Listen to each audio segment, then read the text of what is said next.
Hi, my name is Jan Eastman. I'm chair of the Electric Energy Policy Siting Commission. I know I have that name wrong. I always get it wrong. We're here at our second site visit, our second of actually 5 site visits that we're going to be doing. Today is January 30th. It's about 12:15 in the afternoon, and we're at the South Burlington Solar Farm. With us today, we've got Commission members Scott Johnstone, Jan Eastman, Louise McCarran, and ex officio the Commissioner of the Department of Public Service, Greg Recchia, and some staff people and some public members who the names were pulled out of a hat to join us for today. So I'm going to ask everybody I'm going to ask the folks who know all about this site to tell us a few things at the beginning, then maybe we can take a walk around and come back and have some more questions. As much as possible, the videographer would like to get our questions on camera and the answers on camera, so if we're wandering around, maybe we wait until we can all get together to, ask the questions and to make comments. And I see coming up will be another ex officio member of the Commission, the Secretary of Natural Resources is Zev Markowitz. Lucky her. Do everything. And thank you for doing this. You're welcome. Thanks for meeting up the other week. So he's going to give us an overview. Give you an overview quickly. In your packets, there's an overview and there's some press articles and specs on the whole tracker farm. But my name's David Blittersdorf. I'm the CEO of All Earth Renewables. This project is owned by another company I have called Chittenden County Solar Partners, LLC. And this all came about because of the standard offer program that went out. We never participated in it, but as a manufacturer of trackers that we started a little over 3 years ago, we wanted to sell some of our product. And the developer is Joe Larkin. This is Larkin's land. This piece is about a 25-acre field, and at one point they wanted to put 120 houses in here. And South Burlington City didn't really like that idea, and so it sat for many years. And so when the standard offer came out, the Larkins looked at it and said, hey, maybe we should become solar developers. They didn't ever develop solar before. And so they put in a standard offer, and there was so many standard offers put in for solar, there was a lottery, and they won the lottery. They were like, I don't know, in the top 10. It's a 2.2 megawatt project. We actually installed 2.13 megawatts of solar trackers. It was supposed to produce about 3 million kilowatt hours a year. Last year we produced almost 3.5 million kilowatt hours. So we had a good sun year last year. You notice it was a nice warm summer. Sunny November. I know, yeah. December really was bad, but November was good. So it's under the standard offer. It's been producing since more than a year now. We came online fully in July of, 2011. We were, I think, the second standard offer project that got built. The 1 megawatt down in Ferrisburg of Pomelos was the first. And his is fixed solar. This is different because it's trackers. We follow the sun. Following the sun, we produce about 40% more electricity kilowatt hours than if you have fixed solar. So that's the advantage, but it costs a little more to put in trackers. This whole field is full, and all the power is going. There's 4 transformers, and it's all undergrounded to the industrial park just north of here, the Dynapower Industrial Park. We did directional boring to put in the power line because there's wetlands north of here. And so everything was directionally bored, underground, all the way to the power lines up in the park. It's been running very successfully. We have 382 trackers. If anything fails, it's usually one at a time, so it's really a distributed power source. So we've never had the whole project ever shut down all at once. Central power plants shut down at once. They're either on or off usually, but this is an example distributed solar. Let me see. What else? What other questions? David, what does cause one to shut down? Like stop? Is it the driving part or They're movable, so you can have an electronic inverter problem that would trip offline. There's one way off in the distance that's pointed the wrong way. Okay. The hydraulic drive system has stopped. We've you know, there's mechanical things, so once in a while you'll have a problem.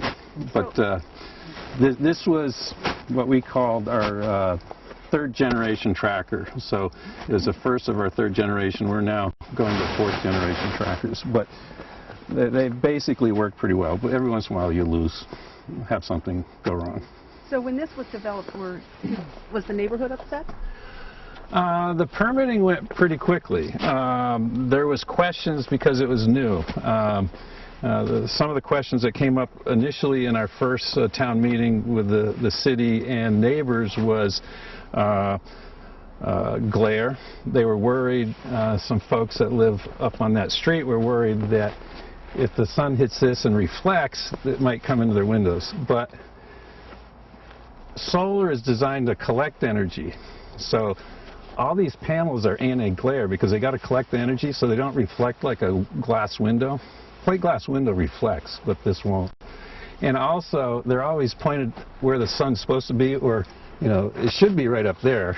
And they're always in line with the sun, so they'll never reflect except back to the sun, if they ever do. There was a question on noise. Not real noisy.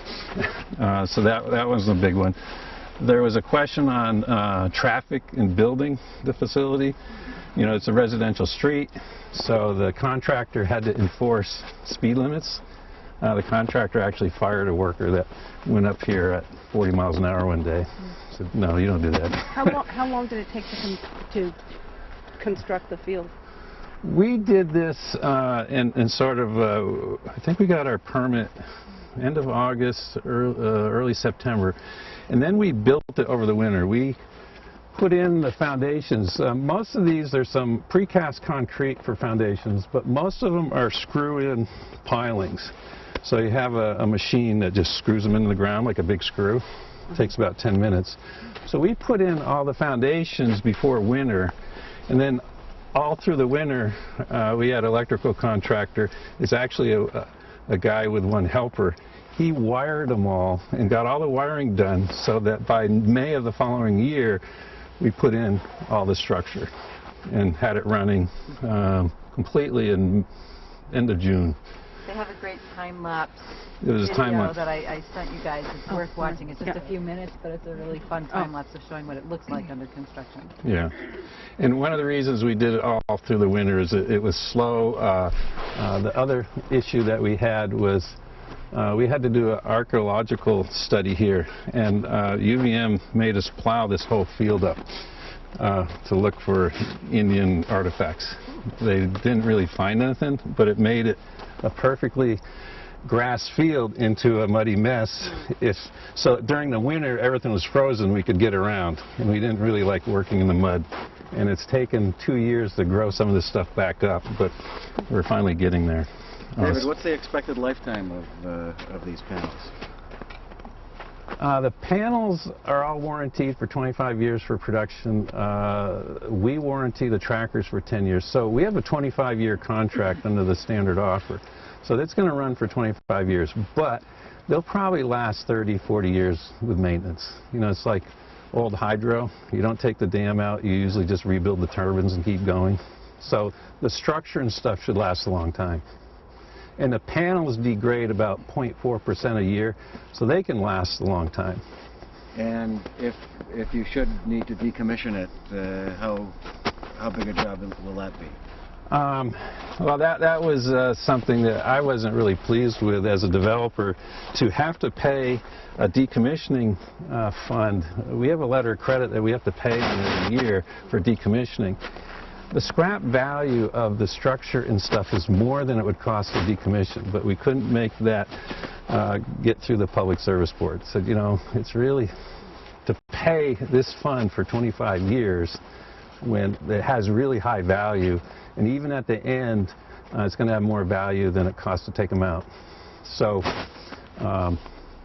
I think, beyond the 25 years, hopefully, whoever owns this at this point would redevelop it and keep it going. So David, I assume this is sandplain soil, so I'm wondering if you had endangered species issues on this No, soil. the consultants looked at wildlife and... It would be more the flora. Oh, the flora? Yeah, and that actually, didn't come up. Just to warn you, once you disturb the soil, then they come. Because they're dormant until you disturb the soil. So you're and really so. Yeah, no kidding. Well, maybe we have some more risk. I'll have to talk to our lawyer and how we're going to deal with this. Mowing, not mowing. Yeah. What do you do for vegetation? Your point. You're going to change the ecology of here, and it's really be interesting to see how it changes, because the bunnies can get through, and I assume the cats can too. The deer can't. And which is great, which is nothing wrong with this, but it's going to be really fascinating to see. It's kind of like the demilitarized zone between North Korea and South Korea. Well, not quite like that. Well, Yeah, let's waive that. I mean, that's really interesting. well, let me address the fence issue, because Louise brought it up. The fence was in debate through all this. Something you want to hear. And we really didn't want a fence, but then it went back and forth. I can't remember if it was DPS, A&R. There was all this back and forth. Is a fence good or is a fence bad? I'm thinking the same thing. How are deer going to get over this 6-foot fence they wanted us to put in? And I'd rather have maybe a 3-foot fence, but we didn't really want a fence. So it's like, okay. But it went back and forth and said, finally, okay, you're going to put in a fence. We didn't need it for insurance reasons. We didn't need it for any other reasons. So do you have any trespass concerns with these at all? No, there's a sign that says no trespassing. Right. You'll be prosecuted, shot, and who knows what. And so what was their thinking in requiring the fence? I'm not sure. We went back and forth, but we wanted to get our permit, so we said, whatever you guys decide, just decide so we can move on, because we wanted to get it built. My recollection. From a wildlife issue, I'd say no fence. Yeah, exactly. Yeah. I think it's really an interesting point that even with the fence, it's obvious that there's no security or safety problems. No, So you're not building up all that infrastructure. I'm sure you have cameras. Yeah, we in the center, there's a map stuff, and there's a webcam that's real time that we can see this whole farm. And we actually caught a guy in camouflage with a rifle, and he shot one of the panels up here. This was before the fence. So we caught him on the camera, recorded it, gave it to the police, and they said, oh, we can't tell who this guy is. But he did shoot one of the panels. So that's all we've had for vandalism. So you're camping out about, well, we haven't worried about it since, because we notified the police. The word got out that we have pictures, and so it's like, okay, done. So you talked about the upfront concerns before the installation happened. Since the installation has come up, I mean, chances this might have been vandalism, or it could have been an unhappy neighbor. Have you heard anything from any of the neighbors about their concerns about post-construction and what it's like living with these? Post-construction, we had a person stand up at our dedication, and she stood up, she said, I'm a neighbor, and we're saying, oh, do we have a disgruntled neighbor? No, she said, this has been the greatest thing for the neighborhood. This neighbor here in the red house, they put solar panels on after we built this. There's other houses that are doing solar. In general, it's accepted. They like it. We're, most amount of traffic's been coming in to fix a couple things. But normally we're not here, but maybe once every 2 or 3 months. Yeah, or visits. We'll do tours about once every month or so. But that's about it. And so when we do tours, we try to get a bus in. So my next question, I have no idea who this, okay? And I don't know the funding for these, but assuming there's no such thing as production tax credits, renewable energy credits, no extra funding. If it's pure, I'm going to develop these things using my own money as an investor, and then I'm going to sell at a fair rate to Vermont. Would you make a profit on these? Is this a smart development? No, is this cost effective? Without incentives for all renewables, because fossil fuels have incentives, this wouldn't work. You need incentives from the feds and the states to make it work. And this power is under a 25-year contract that sells for 30 cents a kilowatt hour. You're paying roughly 15 to 18, 19 cents per kilowatt hour retail.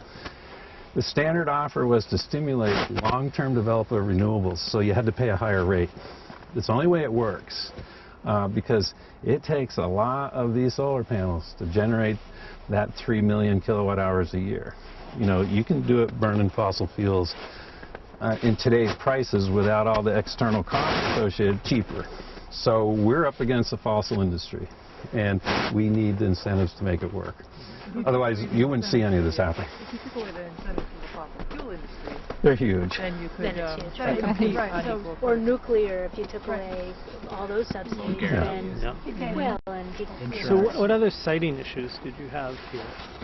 Siting, it went pretty quick. The only other issue was wetlands delineation. There's a pocket up on this side that they made us go back in a 50-foot buffer, the Class 3 pocket. And you know, I have some opinions on that because I think these things have basically a 1.5-foot base impact. In the old days when the Army Corps was looking at these, they said, oh, on a Class 3 it has basically no impact because the wildlife, everything can go there as long as we have very minimal impact.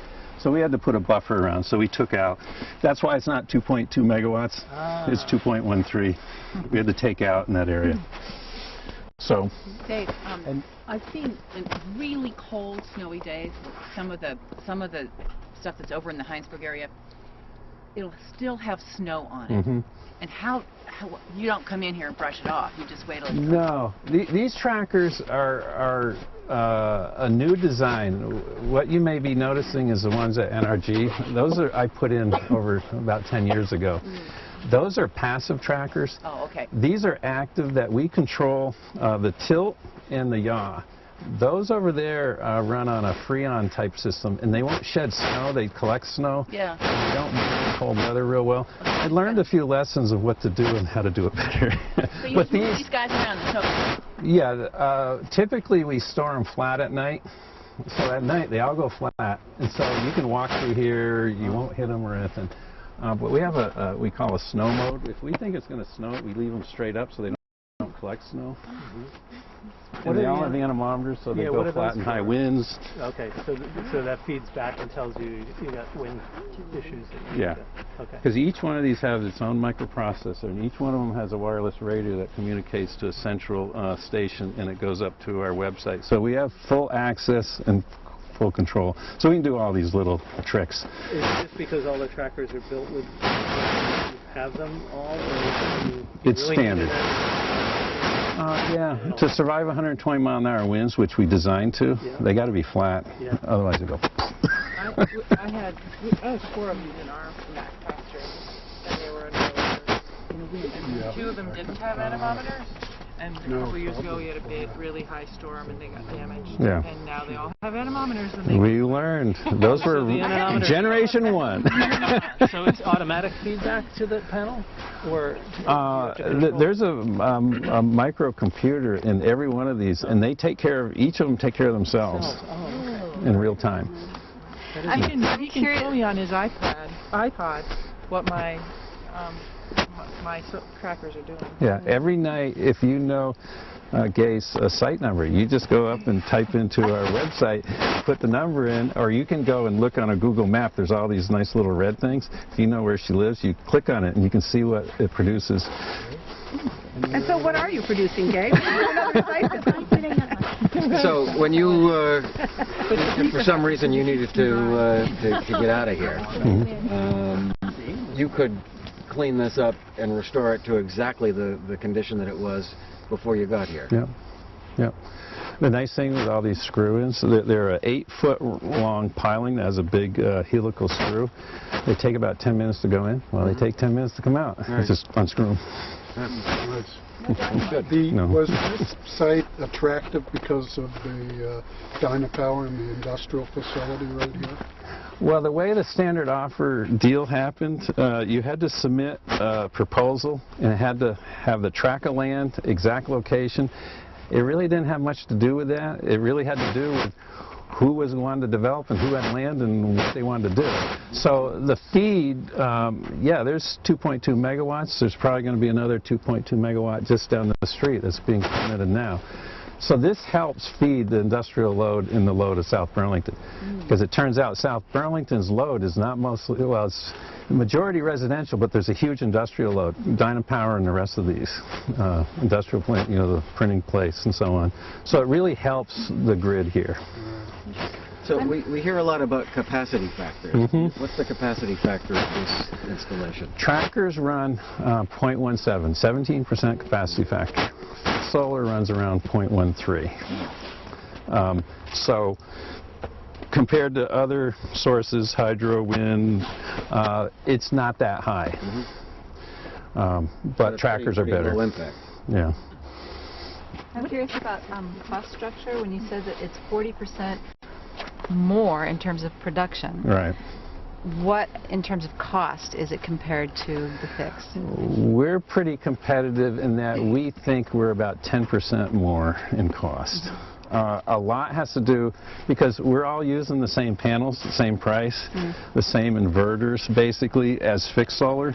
So our strength of getting the cost down is making sure we have a movable unit that is pretty low cost. But at the same time, we look at all our methods of install. You know, this screw-in anchor, we pioneered that for this. It was my own design. And so how do you make this stuff easier and quicker to install, which is lower cost?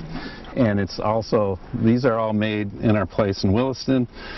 We only have 25 people, but we crank these out in less than 2 months. And it's lean manufacturing that matters. Lean, lean, lean, get the cost out, and it lowers the total cost.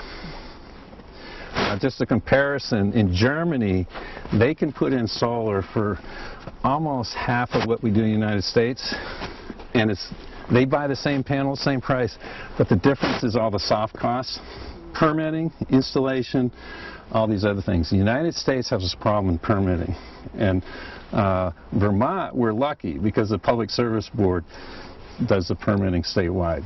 Other places, it's local zoning, local permitting, and all these other things. It drives up the cost.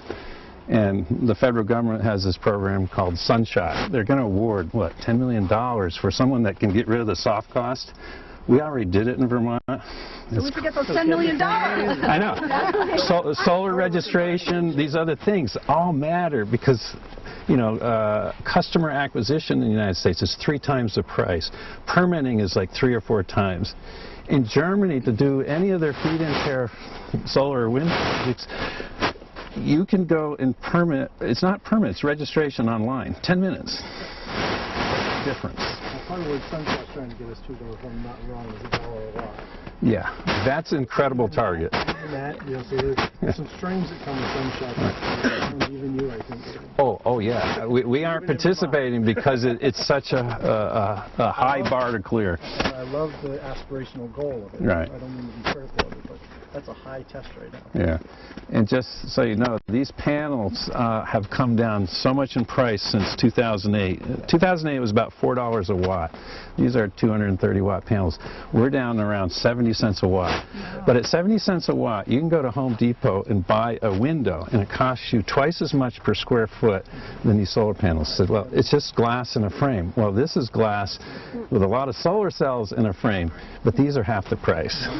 So solar's not going to go to zero. But what's driving that? Is that having to do with Chinese? Chinese. This year's a shakeout. We've bottomed out on the price of solar for a while because the Chinese are shedding hundreds and hundreds of companies that are selling below cost. And it's really tricky to buy panels out of China now because of quality. Oh, I bet. Most manufacturers, if you take them from China, you're going to have 10 to 20% defects if you test. We did third-party testing on all this in China, so we made sure we had good panels.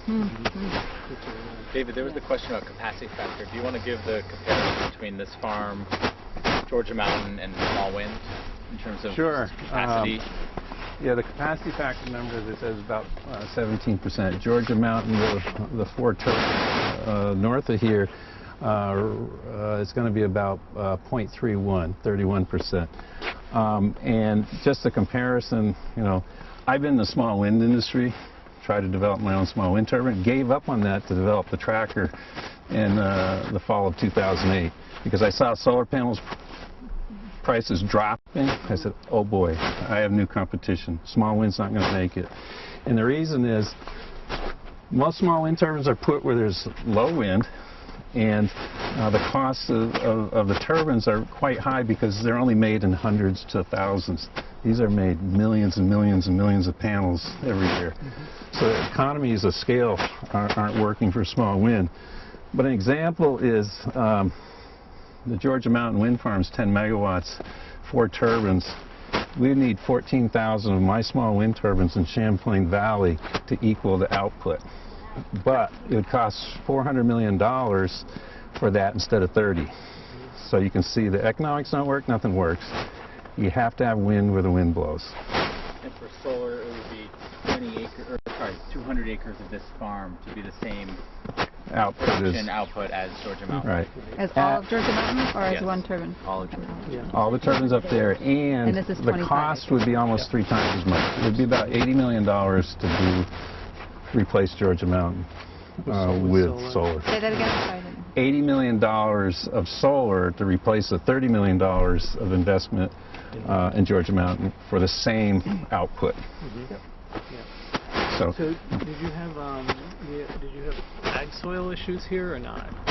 No, this was a farm field, but no, not prime ag. You know more about the issues, but that never really came up much. Okay. Yeah, there was one thing that was unique to this site, which is that it was covered by a previous Act 250 permit, which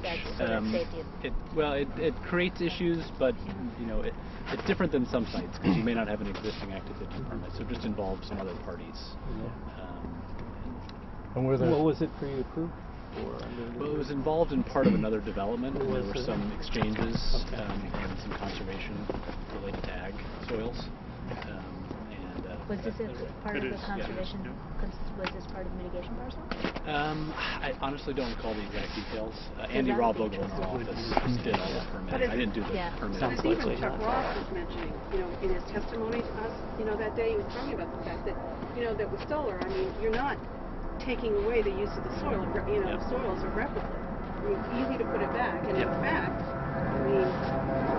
there might be some creative things you could, Yeah, I think there are things. I think there are things we're going to have to explore. If I look at the Sharon example with fixed panels all over the hill, that's going to have. Obviously, you're capturing capturing photos for energy production. So that's energy that's not getting to the vegetation, to the grass and the primary production.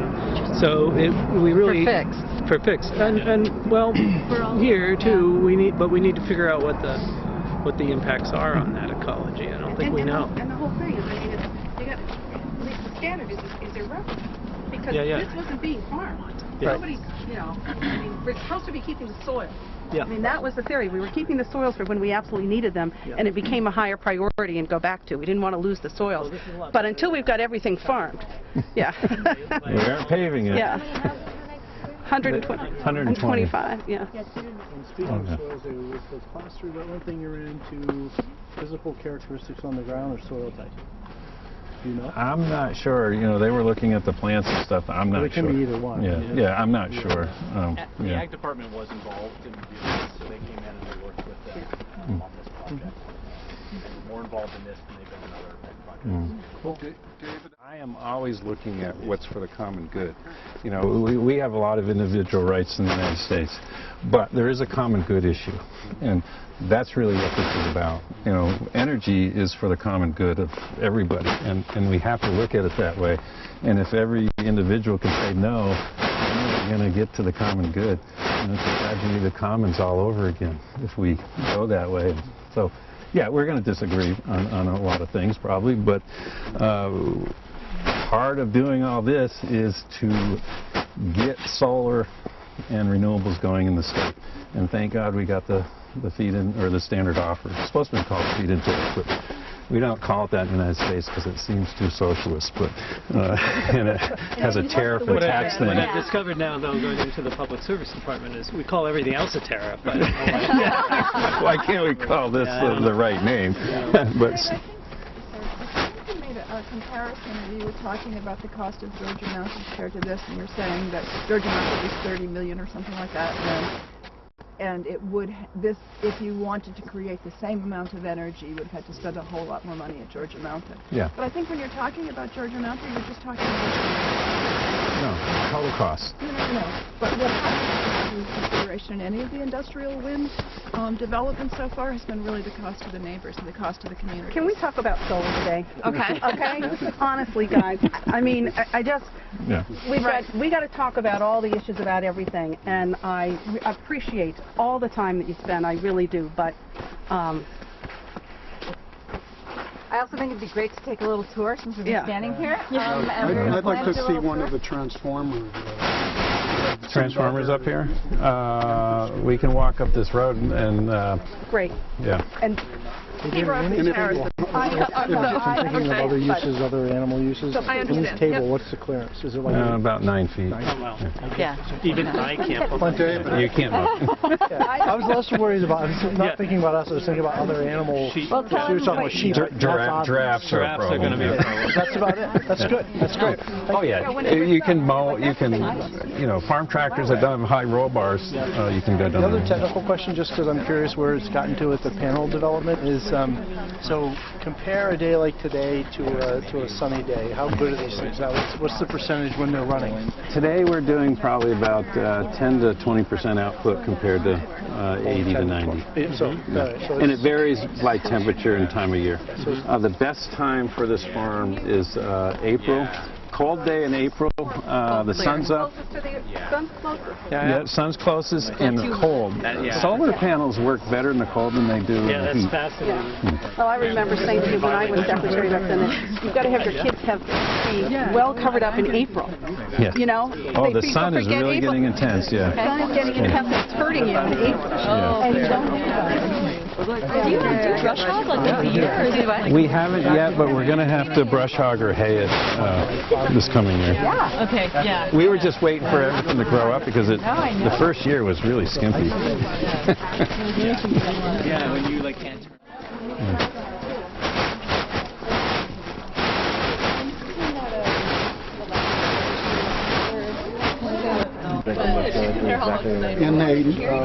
And how much do they move when they're tracking? Is it just it's about fractions of millimeters? No, every time they move anywhere from 10 to 20 minutes, every 10 to 20 minutes, and they move about 4 degrees.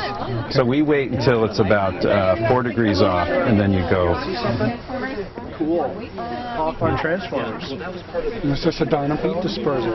No, this is just a normal utility transformer. It's whatever the utility transformers are. Not today. Not today. That's what the fins are for. Yeah. Heat dispersal. Yeah, that's a half a megawatt. There's 4 half-megawatt transformers, but everything's underground at the time altogether. Well, I think, you're going to pop your pads if you put hooks. The hooks. Eventually, they're going to pop your pads. Yeah, I don't know. We're supposed to grout them? That's what I would do, but eventually they're going to pop. They'll pop. Right there. Yeah. That's all going to pop off the thing. Oh, okay. That's a good idea. I was wondering about that. Sorry, the civil engineer in me. I can't. No. It won't hurt anything. And it just No. Yeah. This is a nerdy technical stuff. So a green box. You've seen these green boxes. It's just a transformer, and it takes a quarter of the output of this tracker farm, and it's all connected underground. Like I said, back to the industrial park. So it's just standard utility transformer. It's not really warm today because it's not producing a lot, but and there's disconnect switches here. So we were talking about the fence and vandalism. If that guy, instead of shooting with his rifle and popping a panel, he could have pulled all these switches and shut the whole thing off. Yeah. But we would have noticed really soon. It's like, what happened? It makes that hard. Yeah. but Does lightning hit yours as much as it hits mine? actually, that's a good point. A month after we got this running, we had a lightning strike near the center of the field, and we blew up a couple controllers in the trackers. But so far, since then, not a big problem.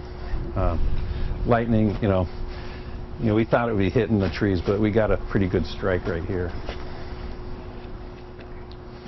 So Dave, you've got 2 megawatts-ish, what here? Yeah.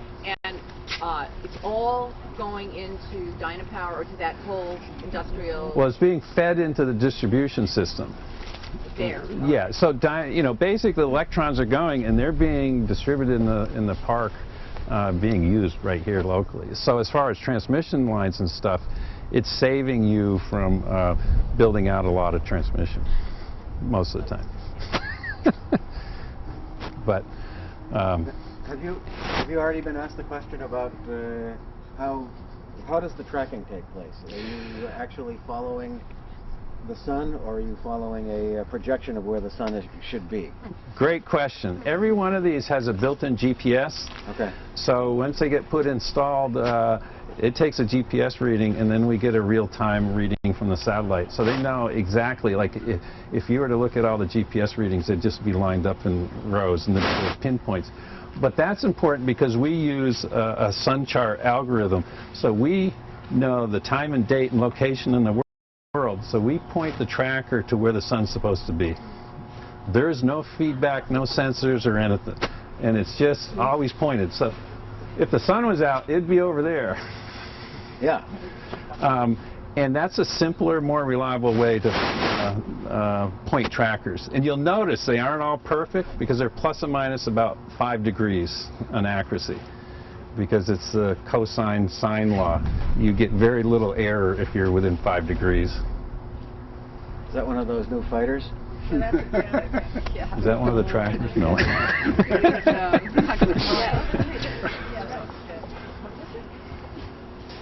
Dave, what's it sound like when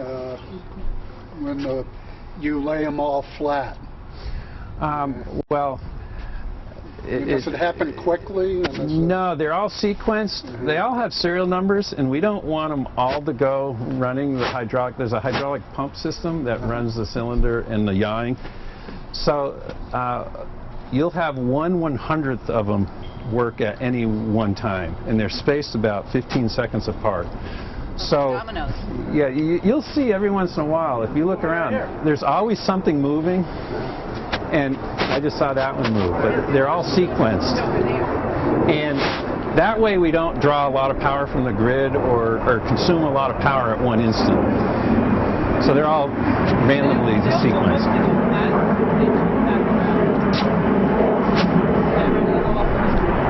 Yeah. So they end pointing west, and then they spin around and get ready for morning.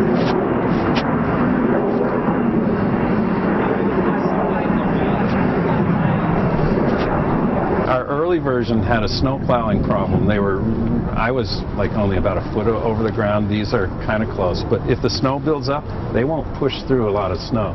They just stall out. That's what ours. But it doesn't ruin anything. Because the snow also, you could end up, you know, if the snow all comes off, slides off, you end up with a pile Big there. pile. And then when it tries to move, it's going to butt up against it. Right. But ours are higher than this. If your sheep was, I don't know if you actually saw this one just move. Yeah, it was so slow that your sheep would move.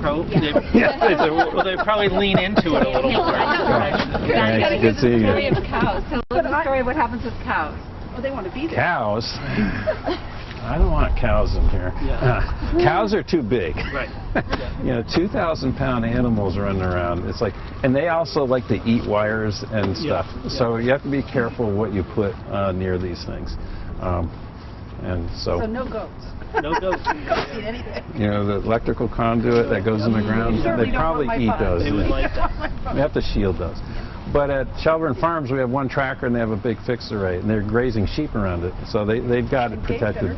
Yeah, the sheep like to sleep under it. They do. Yeah. See, and that's what I'm And then when they go up in deer would love it. What was the total investment? This project was early on before the panel prices bottomed out, but this is a $12.6 million project. financed by myself and the Merchants Bank.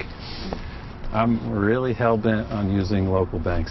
I wouldn't do a bank that wasn't Vermont and all my stuff. And so today, what, I mean, with the panel prices down, what would, to do this today, what would you say?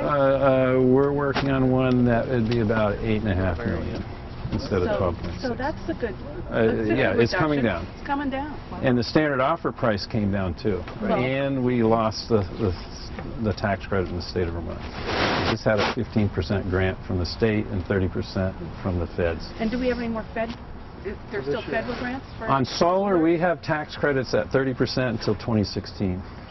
The wind folks just had 1 year new, but that's it. So the solar folks have a longer horizon, 4 more years. Can you talk about jobs in terms of the production and that sort of thing?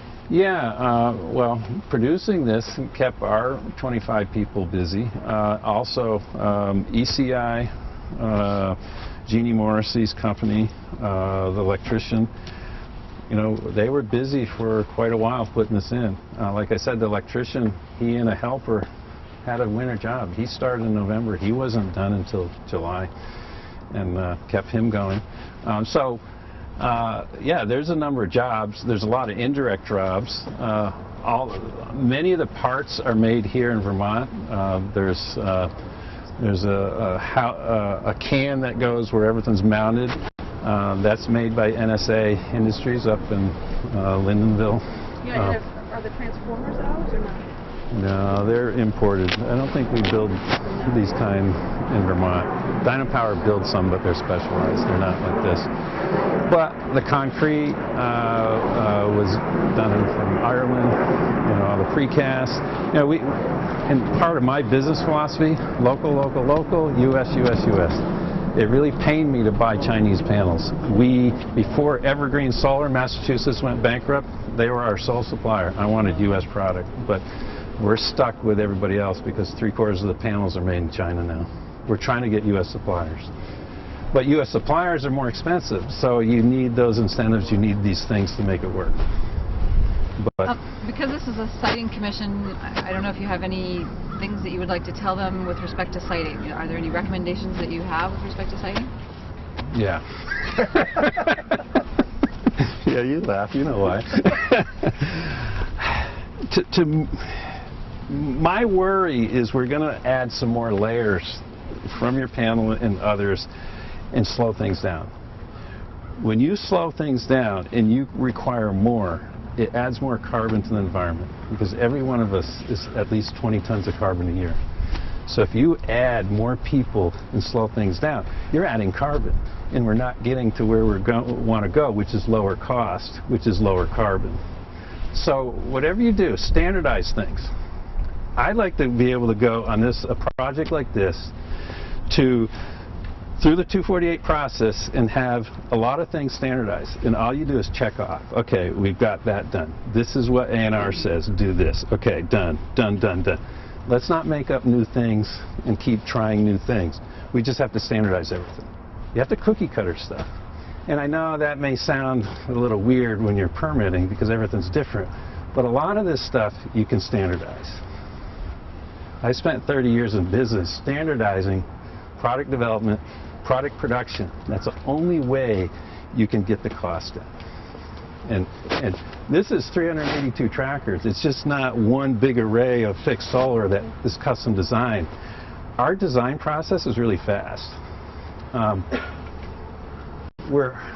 hopeful with the merger of GMP with CVPS because GMP is the best utility we dealt with. CV was one of the worst. And so it can go one of two ways. No. If you look at who's there, you can. Yeah. We're still dealing with some of the old guard. We have to, and actually, GMP, with what we did on this tracker farm, we brought some new technology. Every one of these has an inverter, that gray box on there. It's a first distributed inverter, large tracker farm in the United States and North America. So we went to GMP and technically said, look, this is better for your electrical system. We got it all figured out, and it was new to them. And so we helped them learn. So this is what you do and why you do it. Because the old school of electrical generation, they're used to rotating turbines and stuff. They didn't understand inverters. And we worked with them. They were very good. But we go to other states, and we're dealing with utilities that are still 30 years behind. They don't get it. And we're just finishing a project now in Massachusetts. 1 year delay. We put all the trackers up and waited a year for the utility. National Grid is a crazy utility. So, you know, it's like if I had my dream at the federal level, I would put rules in place that all utilities have to follow. GMP should take over the whole U.S. Well, they could, yeah. That's a possibility. That would be helpful. But, you know, part of all this is standardize, standardize, standardize, cookie cutter this. But I also heard you say that one thing you appreciated was for all these projects you're dealing with one entity at one level. Yeah, the PSB. You have to deal with one entity. And that's what Vermont has over all the other 49 states. We have it in one place, and that's important. Other places get slowed down. And, you know, some places like Texas, you know, there's really, you know, it's controlled locally, but there's like, oh, you want to do something? Oh, you got 10 square miles of land, fine, just go do it. So that's fine. But as soon as you get into other jurisdictions that have towns and counties and local zoning and all these other things, you can really slow down. But, you know, I don't want all those things to start encroaching on energy development because we have to keep the big picture and the common good. And that's where the PSB, under 248, you know, I've had my run-ins with 248. I spent a year trying to permit a wind turbine in Charlotte in 1999, the first contested net metering case, because my neighbor didn't want it. He caused me a year delay. And I wasn't real pleased, but it set a precedent. The aesthetic, it was all over the Queechy test. And I said, look, you know, it's here. So, anyways, it's, you know, I think we have stuff that works, but work toward more common things, standardizing, because time is money. These things, we can put a farm like this in about 2 months. But when permitting takes a year, this wasn't bad. This was about a half a year. So I just want to make sure we stay on top of that. And the other analogy I've been talking to people about is, you know, I probably shouldn't talk about the wind project, but we fought World War II quicker than we permit a lot of things in the state of Vermont. But can I ask you, though, you know, you said it took you 6 months to do this, but you must have been having conversations with people before you started your actual permit process, or did you not? I mean, I'm just curious about what your pre-application conversations might have been and with whom you may have talked, if anybody. Not many people, because we went to have, there's this 45-day pre-thing with the town. So we had a town meeting. People came, we presented, went through the 45 days. We asked them to accelerate that, and they did. They signed off. But you didn't drop it off. You went and you had a meeting with them we asked for a dropped off public hearing and asked them to have a meeting. Yeah. But that was the start of it. I didn't start a year before. No, but I'm saying that's actually not required. I mean, all you're required to do is drop it off. Oh, okay. See? And so what you did is actually you dropped it off, but you said, let's have a conversation. Right. With more than just the select board. Well, we were asking for the accelerated sign-off. Because we were in trouble with, this was a time of the 30% state tax credit. And we were halfway through the year, and the legislature said, we're taking this away. And as a business person, I said, oh my gosh, I'm already committed to this, and they're going to take away the incentive that's going to make it work. And I said, this is bad policy anyways.